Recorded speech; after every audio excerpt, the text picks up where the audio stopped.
الحمد لله نحمده ونستعينه ونستغفره ونعوذ بالله من شرور أنفسنا ومن سيئات أعمالنا من يهده الله فلا مضل له ومن يضلل فلا هادي له ونشهد أن لا إله إلا الله وحده لا شريك له وأشهد أن محمدا عبده ورسوله الذي يرسله بالحق بشيرا ونذيرا وداعيا إلى الله بإذنه وسراجا منيرا فقد قال الله في كلامه المجيد وفرقان الحميد أعوذ بالله من الشيطان الرجيم بسم الله الرحمن الرحيم إن الله وملائكته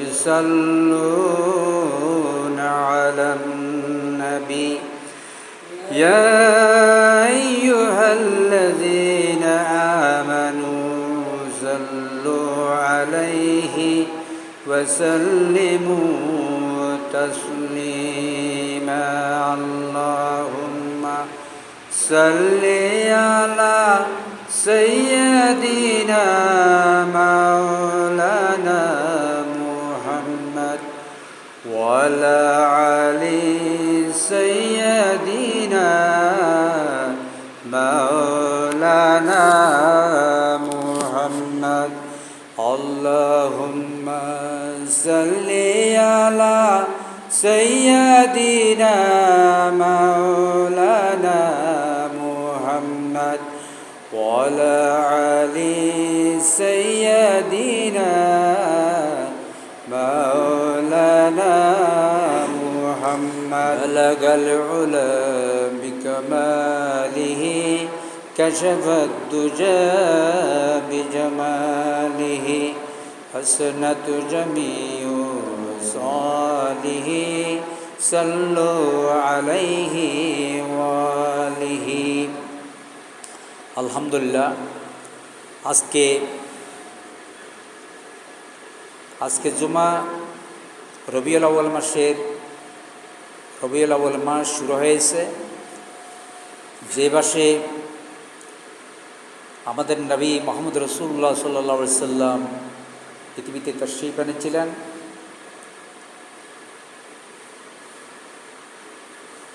তো আমার এলাকার যারা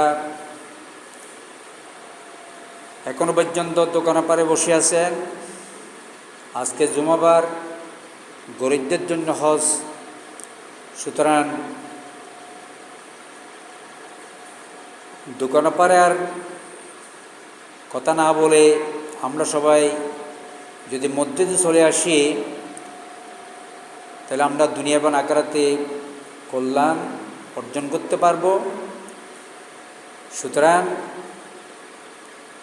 আলোচনার শুরুতে অত্র মসজিদের আশেপাশে যারা আছে, মসজিদে যারা উপস্থিত হয়েছেন এবং দোকানে পারে বিভিন্ন জায়গায় যারা বসে আছেন এবং পর্দার আড়ালে মা ও বোনেরা, আসসালামু আলাইকুম ওয়া রাহমাতুল্লাহি ওয়া বারাকাতুহু। শুরুতে আমি মহান রব্বুল ইজ্জতের উপর শুকরিয়া পেশ করে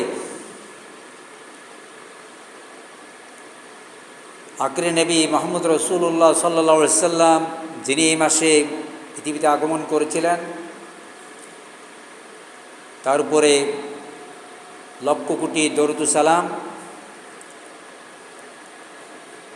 আর ভালো মানুষের জন্য যারা করবাসী হয়ে গেছেন, যারা আল্লাহর কাছে মকবুল বান্দা হিসেবে পরিচিত হয়েছে, এবং তাদের জন্য যারা পৃথিবীতে কষ্ট করে গেছেন, দিনের পথে কাজ করেছেন, দুনিয়াতে আল্লাহ দিন প্রতিষ্ঠা করার জন্য যারা কাজ করে গেছেন তাদের জন্য মহান রবের নিকট সর্বোত্তম মর্যাদা কামনা করে আমি আজকে জুমাবারে সংক্ষিপ্ত আলোচনা করার চেষ্টা করব। তো আমি আপনাদেরকে বলবো, আপনারা আর কথাবার্তা না বলে, দোকানের পারে সময় না দিয়ে সবাই মসজিদে চলে আসেন। সারাদিন আমি তো আমার কাজে, ব্যক্তিগত কাজে, আমার পরিবারে বিভিন্ন ধরনের বন্ধুবান্ধবের সাথে আমি সময় দিয়ে আমার জীবনটা আমি শেষ করে দিলাম। একটু জুমাবারেও যদি আমরা আগেভাগে এসে কোরআন এবং হাদিসের কিছু প্রশিক্ষণ যদি আমরা না শিখি, না জানি, তাহলে আমাদের এই ব্যয়বহুল একটা জীবন যাপন করার মধ্যে কোনো ধরনের লাভ নেই। যখন এইভাবে জীবন যেতে যেতে যখন আপনার পৃথিবীর জীবন যখন শেষ হওয়ার সময় চলে আসবে, তখন কিন্তু আপনি মহা বড় মুসিবতে পড়ে যাবেন, বিপদে পড়ে যাবেন। তখন আপনি আপনার পাশে আপনার ভাই বোন, মা বাপ, আত্মীয় স্বজন কেউ আপনার পাশে আর থাকবে না।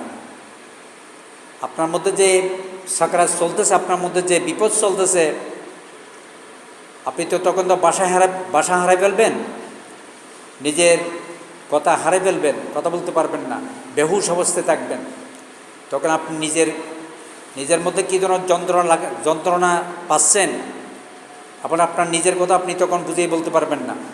কারণ আপনার জ্ঞান থাকবে না, আপনার ভাষা থাকবে না, কথা থাকবে না, আপনার সাহস থাকবে না, আপনি কথা বলার সুযোগ থাকবে না, তখন আপনি বলতে পারবেন না। সুতরাং আপনি যদি আল্লাহর ঘরের সাথে যদি একটা সম্পর্ক রাখতে পারেন, দৈনিক 5 ওয়াক্ত মসজিদে এসে যদি আল্লাহকে হাজিরা দিতে পারেন, ইবাদত করতে পারেন একনিষ্ঠভাবে, নিজের গোলামির পরিচয় যদি আল্লাহর ঘরে এসে যদি দেওয়ার জন্য যদি সকাল থেকে যদি একটা চিন্তা ভাবনা করে থাকেন, যখন থেকে চিন্তা করছেন তখন থেকে আল্লাহ রাব্বুল আলামিন আপনার আমলনামায় সওয়াবের কাতার মধ্যে আপনার সওয়াব লিখতে থাকবেন।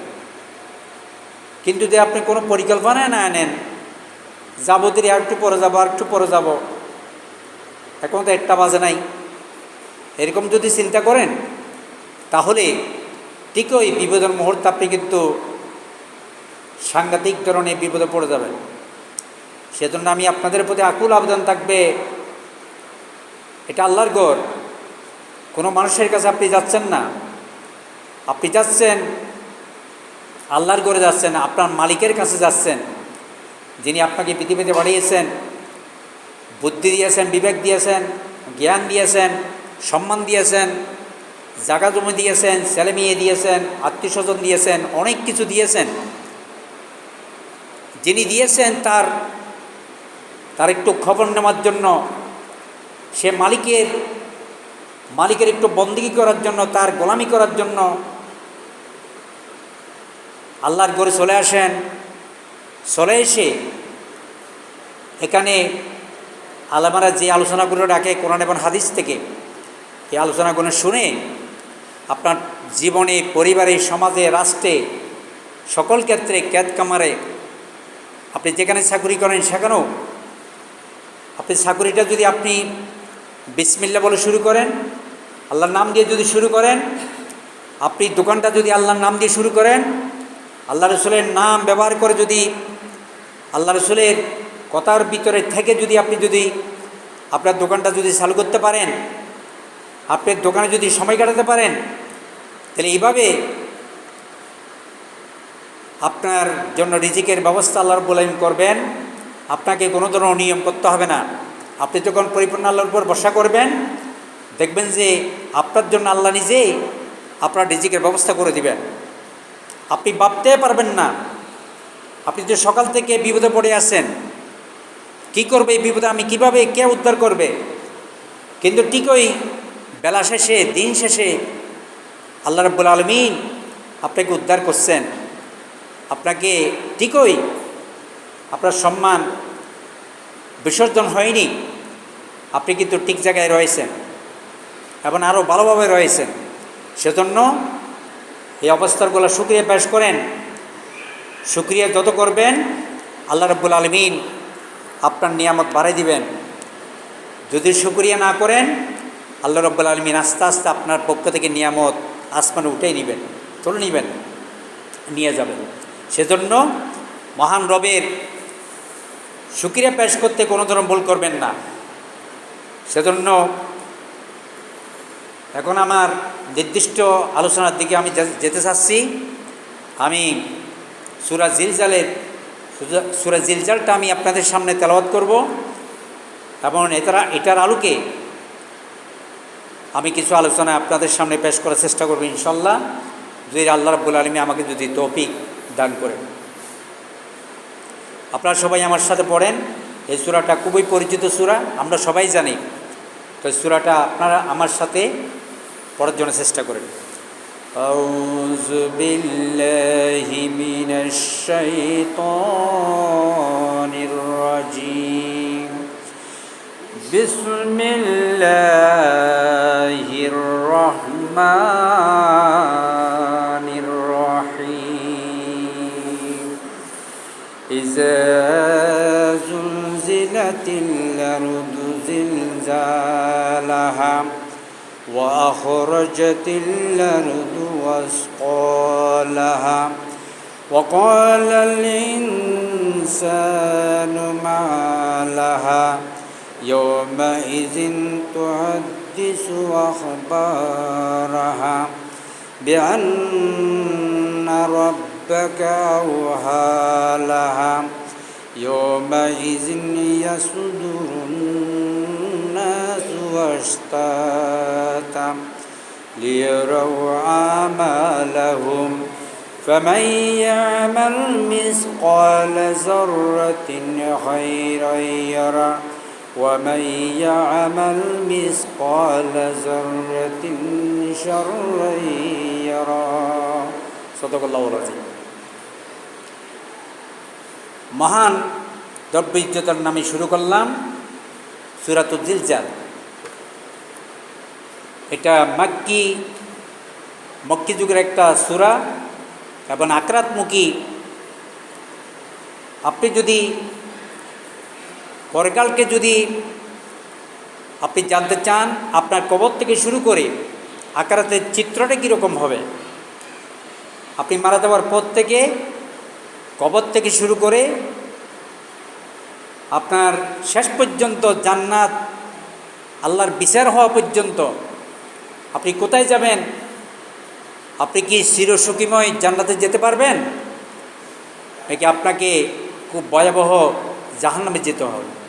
তার একটা চিত্র এই সূরা জিলজালের মধ্যে তুলে ধরা হয়েছে, এবং কিয়ামত থেকে শুরু করে। তো সুতরাং আমি তখন এই সূরাটি যখন নাজিল হয়েছিল,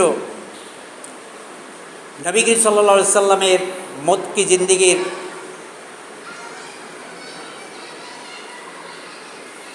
যখন নবী করিম সাল্লাল্লাহু আলাইহি সাল্লামের দাওয়াতকে যখন মক্কার কাফের মুশরিকরা যখন অগ্রাহ্য করছিল, যখন কোনো ধরনের পাত্তা দিচ্ছিল না, কোনো ধরনের মেনে নিচ্ছিল না, তখন আল্লাহ রাব্বুল আলামিন মনে করলেন পৃথিবীর মানুষকে, এই মক্কাবাসীকে, আমার ঘরের কাবা শরীফের আশেপাশে এবং পুরো পৃথিবীর মানুষকে আখরাতের চিত্রটা তাদের সামনে তুলে ধরতে হবে। কবরে কী অবস্থা হবে, হাসরে কী অবস্থা হবে, পরকালে কী অবস্থা হবে, পুলসিরাতে কী অবস্থা হবে, এবং বিচারে কী যে বিভীষিকাময় অবস্থা হবে, তার একটা চিত্র পৃথিবীর মানুষকে আল্লাহ বলে মনে করলেন এদেরকে এই সমস্ত অবস্থাগুলা, পরকালে অবস্থাগুলো তাদেরকে জানাতে হবে। এগুলো জানাইলে হয়তো তাদের মধ্যে একটা ভয় ঢুকবে। ভয়ের কারণে তারা আল্লাহকে চিনতে পারবে, আল্লাহ রসুলকে চিনতে পারবে, আমার রসুলকে তারা সম্মান করবে, আমার রসুলের কাছে গিয়ে তারা সুন্দর করে তাদের অবস্থা তারা জানতে পারবে। জেনেই তারা কোরআন এবং হাদিসের জ্ঞান অর্জন করার মাধ্যমে রসুলের কাছে গিয়ে তাদের দুনিয়ার অবস্থা, দুনিয়াটা কীভাবে চলবে, দুনিয়াতে ব্যক্তিগত জীবন, পারিবারিক জীবন, রাষ্ট্রীয় জীবন, টোটাল দুনিয়ার অবস্থা কীভাবে হবে, কীভাবে চলবে। এবং দুনিয়া চালার জন্য আল্লাহ রাব্বুল আলামিন একটা সংবিধান প্রেরণ করেছেন, সেটার আলোকে তাদের জীবন পরিচালনা করার মাধ্যমে দুনিয়া এবং আখিরাতে কল্যাণ কামনার মাধ্যমে তারা যাতে সচেতন হয়, তাদের মধ্যে চেতনা ফিরে আসে, সেজন্য আল্লাহ রাব্বুল আলামিন সূরা জিলজালের মধ্যে এই আখিরাতমুখী সূরাগুলি মক্কি জিন্দেগীর মধ্যে আল্লাহ রাব্বুল আলামিন নাজিল করেছেন।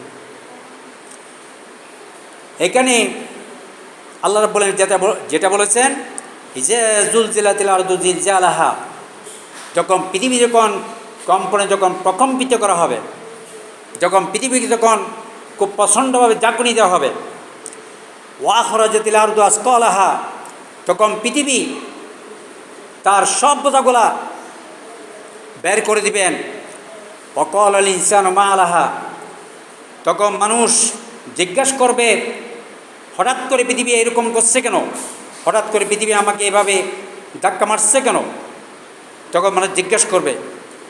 ইয়াউমাইযিন তুহাদ্দিসু আখবারাহা, তখন জমিন তার বিস্তারিত বর্ণনা বলবেন।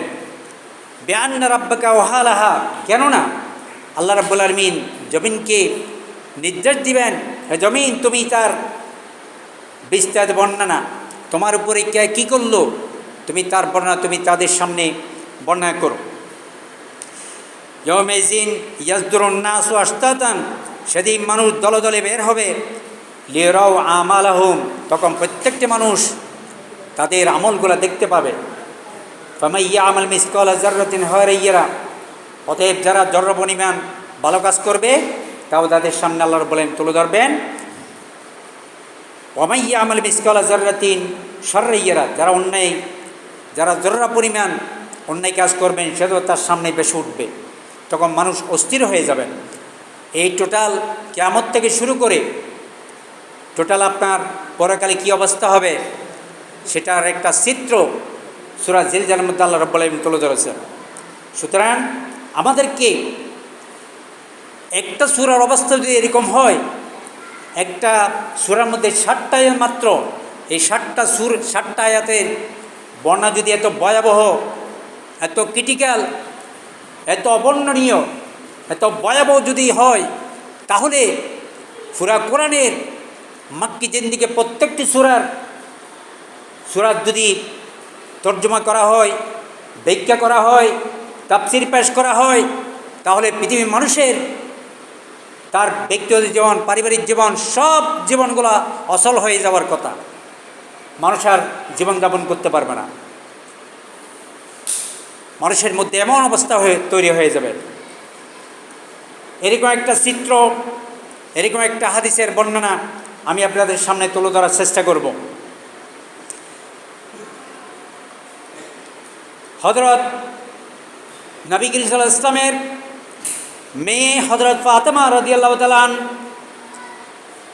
তিনি যখন প্রচণ্ড অসুস্থ হয়ে গেলেন, তার অসুস্থতার মধ্যে তিনি বললেন, তার স্বামী হযরত আলী রাদিয়াল্লাহু তাআলাকে বললেন, কি আলী, আমি তো মনে হয় আর বেশি দিন বাঁচব না, এই অসুখের মধ্যে, এই অসুস্থতার মধ্যে আমার মনে হয় আমার জীবনটা শেষ হয়ে যাবে, আমি যদি মারা যাই, ওগো আলী, ও আমার স্বামী আলী, তুমি বেশি মানুষকে কবর দিবে না, আমি মারা গিয়েছি, তুমি বেশি মানুষের কাছে প্রচার করার দরকার নাই, তোমার আত্মীয় স্বজন, আমার আত্মীয় স্বজন কয়েকজনকে বলে তুমি আমাকে রাত্রে আমাকে কবর দিয়ে দিবে, রাত্রে আমার কবরের ব্যবস্থা করবে। অনেক লম্বা কাহিনী, সংক্ষিপ্ত করে বলতেছি। তিনি বললেন, ও আমার স্বামী, আমি যখন মারা যাব, আমি যদি দিনে মারা যাই, তোমরা রাত পর্যন্ত অপেক্ষা করবে, কোনো মানুষকে কবর দেওয়ার দরকার নাই, কোনো মানুষকে বলার দরকার নাই, তুমি কয়েকজন মিলে রাত্রে জানাজার ব্যবস্থা করে তুমি তাড়াতাড়ি জানাজা পড়ে আমাকে কবরে নামাই দিবে, কবর দিয়ে দিবে। তাকে তখন রাত্রে গোরস্থানে নিয়ে যাওয়া হচ্ছে। স্বাভাবিকভাবে রাত্রে যখন তাকে নিয়ে যাওয়া হচ্ছে, তখন আবু যর গিফারি রাদিয়াল্লাহু তাআলা আনহু হারিকেল দেওয়া হলো। বাতি দিয়ে তিনি মিটমিট করে সামনের দিকে যাচ্ছে। পিছনে হজরত ফাতেমা রাদিয়াল্লাহু তাআলা আনহার লাশটা নিয়ে যাওয়া হচ্ছে। যখন তাকে কবরে নামা হলো, কবর দেওয়ার পরে তার উপর যখন কবরে রাখা হলো, রাখার পরে তাকে তখন মাটি চাপা দিলেন। আবু যর গেফারি রাদিয়াল্লাহু তাআলা বললেন, হে মাটি, তুমি কি জানো তোমার বুকের মধ্যে আজকে কাকে শোয়ায়ে রাখা হলো? তিনি হলো, তুমি তার পরিচয় ভালো করে জানো, তার পরিচয় তুমি নতুন করে জানার চেষ্টা করো। তিনি হলো হাসান হুসেনের আম্মা জান হযরত ফাতেমা রাদিয়াল্লাহু তাআলা আনহা। সুন্দর করে হে মাটি, তুমি তার সাথে ভদ্রভাবে ব্যবহার করবে। মাটির পক্ষ থেকে কোনো ধরনের আওয়াজ নাই। কিছুক্ষণ পর আবু যর গেফারি রাদিয়াল্লাহু তাআলা আবারও বললেন, হে মাটি, তোমার বুকের মধ্যে কাকে শোয়ায় রাখা হলো তুমি কি জানো? তুমি কি তাকে চিনো? তিনি হলেন শের হুদা হযরত আলী রাদিয়াল্লাহু তাআলা স্ত্রী হযরত ফাতেমা রাদিয়াল্লাহু তাআলা আনহা। ঠিকই তুমি তার সাথে সুন্দর ব্যবহার করবে। মাটির পক্ষ থেকে কোনো ধরনের আওয়াজ নাই। কিছুক্ষণ পর আবু যর গেফারি আবার বললেন, ও মাটি, তোমার বুকের মধ্যে আজকে কাকে রাখা হলো তুমি কি জানো? তোমার বুকের মধ্যে রাখা হচ্ছে, তিনি হলেন আখিরে নবী মুহাম্মদ রাসূলুল্লাহ সাল্লাল্লাহু আলাইহি সাল্লামের কলিজার টুকরা মা ফাতেমা,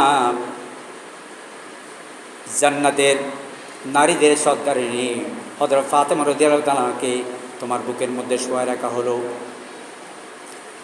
এরপরে মাটির পক্ষ থেকে জবাব দেওয়া হলো। মাটি বললেন, ও আবু যর গেফারি, ও দুনিয়াবাসী, দুনিয়ার মানুষেরা, আমি হাসান হোসেন চিনি না, আমি হযরত আলী চিনি না। আমল যদি ভালো হয় তাহলে আমি তার সাথে সুন্দর ব্যবহার করব। আমল যদি খারাপ হয় তাহলে আমি দুই প্রান্তের মাটিগুলা পৃথিবীর দুই প্রান্তে চলে যাবে। সেখান থেকে এমনভাবে টাসা মারা হবে, এমনভাবে তাকে জোরাঘাত করা হবে, তার হাড্ডি কুড্ডি সবগুলো চুরচুরমার হয়ে যাবে। এই কথা শোনার পরে, এই কথা যখন মাটি বললেন, অর্থাৎ আবু যর গেফারি রাদিয়াল্লাহু তাআলা চিৎকার দিয়ে চিল্লাইয়া কান্নাকাটি করে তিনি চলে গেলেন। আর কোনো দিয়ে আর সংসার করতে পারে নাই, তিনি আর কোনো সংসার করতে পারে নাই। মাটির জবাব শুনে, আমি কাউকে চিনি না। আমল যদি দুনিয়াতে ভালো হয়, তোমার পারিবারিক জীবন যদি ভালো হয়, তোমার ব্যক্তিগত জীবন, পারিবারিক জীবন, আন্তর্জাতিক জীবন, সকল জীবন যদি কোরআন এবং হাদিসের আলোকে যদি হয়, তাহলে কবরে আমার সাথে আমি তার সাথে সুন্দর ব্যবহার করব। যদি আমল যদি খারাপ হয়, তার সাথে আমি কোনো ধরনের ভালো ব্যবহার আমার পক্ষ থেকে সে পাবে না। এই কথা মাটির পক্ষ থেকে শোনার পরে আবু যর গেফারি রাদিয়াল্লাহু তাআলা আর কোনোদিন সংসার করতে পারে নাই, আর কোনো কিছু চিন্তা করতে পারে নাই। তিনি দেওয়ানা হয়ে গেলেন, পাগল হয়ে গেলেন। তিনি একেবারে আল্লাহর জন্য পাগল হয়ে গেলেন, রাসূলের জন্য পাগল হয়ে গেলেন, মসজিদের জন্য পাগল হয়ে গেলেন। সকালে সকালে মসজিদে চলে আসতেন, মসজিদে এসে তিনি তার ইবাদত তিনি করতেন, তিনি আল্লাহকে ডাকতেন এবং আল্লাহর কাছে নম্র হয়ে যেতেন, ভদ্র হয়ে যেতেন। মসজিদে ঢোকার সময় ডান পা দিয়ে ঢুকতেন, বাম পা দিয়ে বের হতেন। মসজিদে ঢোকার পর থেকে এসে সুন্দর করে একবারে কোণার মধ্যে বসে আল্লাহ আল্লাহ করে জিকির করতেন, ইবাদত করতেন। তিনি এই দাওয়াত নিয়ে তিনি সমাজে বেরিয়ে পড়লেন। তিনি দোকানে ঢুকতেন, দোকানে প্রত্যেকটি মানুষকে তিনি দাওয়াত দিতেন, ভাই পরকালের অবস্থা এত ভয়াবহ হবে, পরকালের অবস্থা এত ভালো হবে না, হাসরের কবরের অবস্থা খুব ভয়াবহ হবে, বিভীষিকাময় হবে। সেই চিত্রগুলা তিনি সূরা জিলজাল থেকে, সূরা ইনফিতার থেকে তিনি তাদেরকে বর্ণনা করতেন। তিনি তাদেরকে বলতেন, ইযা যুলজিলাতিল আরদু জিলজালাহা ওয়া আখরাজাতিল আরদু আসকালাহা ওয়া ক্বালাল ইনসানু মা লাহা। পৃথিবী প্রচণ্ডভাবে ধাক্কা দিবে, পৃথিবীর তার সব কিছু বের করে দিবে। এরপরে মানুষ জিজ্ঞাসা করবে পৃথিবীর কী হয়েছে। পৃথিবী তখন তার সব তার আপনি দোকানে বসে কার গীবত করেছেন, কার কথা বলেছেন, কার সাথে মারামারি করেছেন, দোকানদারকে টাকা না দিয়ে আপনি মিথ্যা রাষ্ট্র নিলেন, সব বর্ণনাগুলো আল্লাহ রাব্বুল আলামিন কিয়ামতের মধ্যে আপনাকে দিতে হবে। সব বর্ণনাগুলি আল্লাহ রাব্বুল আলামিন আপনার সামনে চিত্র তুলে ধরবেন। সব অবস্থা যখন আপনার সামনে, যখন আপনাকে বলবে ই করা কিতাব কাম, তোমার ব্যক্তিগত জীবন পড়ো, তোমার পারিবারিক জীবন, তোমার রাষ্ট্রীয় জীবন, তুমি দেশের মধ্যে সমাজের মধ্যে কীভাবে মানুষকে জুলুম করেছিলে তার বর্ণনাগুলি যখন তোমার সামনে তুলে ধরা হবে, তখন আপনি কি করবেন? এই কথাগুলা আবু যর গিফারী রাদিয়াল্লাহু তাআলা তিনি সেদিন থেকে তিনি আর বসে থাকতে পারে নাই। কোরআন এবং হাদিসের জ্ঞান অর্জন করে তিনি সমাজের মধ্যে, দোকানে, বাজারে গিয়ে তিনি দিনের পথে মানুষকে ডাকতেন, পৃথিবীর মানুষকে সজাগ করে দিতেন। ঠিক একইভাবে আমরা যদি কবরে আমরা যদি ভালো থাকতে চাই, পরকালে আমরা যদি ভালো থাকতে চাই, আমরা যদি জাহান্নাম থেকে যদি বাঁচতে চাই, তাহলে আমাদেরকে কোরআন এবং হাদিস থেকে শিক্ষা গ্রহণ করে আমাকেও এলাকার মধ্যে ঝাঁপিয়ে পড়তে হবে, দোকানে ঝাঁপিয়ে পড়তে হবে। দোকানদার, এরপর যেখানে ওরা যারা বসে এবং এলাকাবাসী, প্রত্যেকটি মানুষের কাছে আখিরাতের চিত্র, কবরের চিত্র, ফুলসিরাতের চিত্র, জাহান্নামের চিত্র, জান্নাতের চিত্রগুলো তাদের সামনে আমাকে তুলে ধরতে হবে। যদি আমি নিজেকে একজন মুসলমান পরিচয় দিই, আমি যদি নিজেকে মুসলমান পরিচয় দিই, তাহলে আমাকে অবশ্যই দ্বীনের দাওয়াত নিয়ে, দ্বীনের কোরআন এবং হাদিসের আলোকে আমার জীবন, আমার পরিবার, আমার সমাজ গঠন করার মাধ্যমে আল্লাহর জমিনে আল্লাহর দ্বীন কায়েম করার জন্য আমাকে উঠে পড়ে লেগে যেতে হবে। আমাকে আমার মধ্যে অনেক ধরনের পেরেশানি তৈরি করতে হবে। আমি আর বসে থাকতে পারি না, কারণ আমি যদি ভালো আমল নিয়ে না যাই, তাহলে কবরে আমার সাথে ভালো ব্যবহার করা হবে না, আমাকে সুন্দর ব্যবহার করা হবে। তাহলে পরকালের যাত্রা হলো কবর। কবরে যদি আপনি ভালো ব্যবহার পান, মনে করবেন আল্লাহর কাছ থেকে আপনি ক্ষমা পাবেন। যদি প্রথম কবরে যদি আপনি ধরা খেয়ে যান, তাহলে মনে করবেন আপনার পরকালের জিন্দেগি বরবাদ।